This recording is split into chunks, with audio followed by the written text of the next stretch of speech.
institutionnaliser l'ingérence démocratique imposé ko à l'Afrique si le terme yu bees commence mu nekk ay code mu nekk ay standards yoo xamante ne liés à l'aide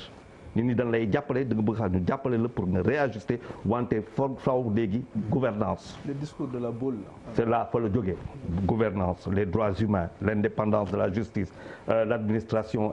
comment dire une administration efficace ak yu demee noonu donc parce que justement amuñu moyen yu ngay wax noonu on nous impose dëkk buy tàllal loxo ñu lay jox faw nga def loo xamante ne moom lañ lay imposer. mais Charles nga formule boobu tu m'excuses mais elle n'a pas donné de bons fruits maintenant parce que moo leen andi problème yi tu sais pourquoi. mais c'est ce que parce que la Chine par exemple elle vient t'aider et te dit je ne fais pas d'ingérence li ngay dundalee sa dëkk ak li nga koy doxalee sama yoon nekk aussi. mais c'est ce qui a amené aujourd'hui le problème aux Occidentaux par rapport à la position de la Chine dans le monde. non ça veut dire que la Chine c'est très récent. c'est leur credo ñoom. waaw c'est que la Chine c'est très récent tey la Chine elle se retrouve dans une guerre commerciale États-Unis le bloc occidental donc tubaab bi day xool tubaab bi lu ñuy def moom mu ñëw dëpp ko def ko autrement jox la xaalis mais du ma xool lu ngay def ça m'intéresse pas l'essentiel mooy na nga consommer si man donc c'est la guerre commerciale. mais man pour man le problème n'est pas là parce que bu ñu toogee di wax société boo munti dem am na loo xamante ne moo fa ne man c'est pas ça mon problème parce que aussi comme lu nga ko waxee ma laal taxaw di ko xool nii di ne nous on est preux on est kuy demee noonu pour man c'est de la fumisterie yi ngeen baal ma si wax bi mais dafa am loo xamante ne ñaar la saa jàpp. mais attention Gaston ak Magal le fait que am benn feebar nekk sa société ngay seet noo koy lijjantee ça veut pas dire que da nga hypocrite wala da nga. non je n'ai pas dit ça attention. je n'ai pas dit ça ñun ñëpp man tey bon je n'ai pas 20 ans je n'ai pas 30 ans 40 ans mala lu muy wax ni dund naa ko yow on a grandi ensemble donc gis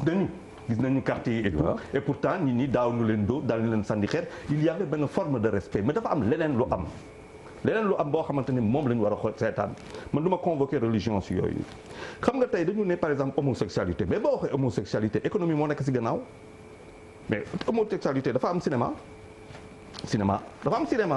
dafa am ay articles dafa am ay yëreem dafa am ay yu demee noonu c'est un énorme marché vaste marché. une industrie derrière donc da ngay dem xool l'affaire économique. waaw léegi nag l'Afrique 1,2 milliard de personnes tey 70% yoo xamante ne ils ont moins de 25 ans de 30 ans c'est un très vaste marché tey bu ñu xoolee suñu xale yi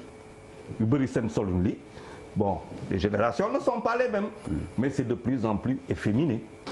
il faut que ñu wax affaire yi c'est la tendance mondiale mais kan mooy ñëw xam nañ leen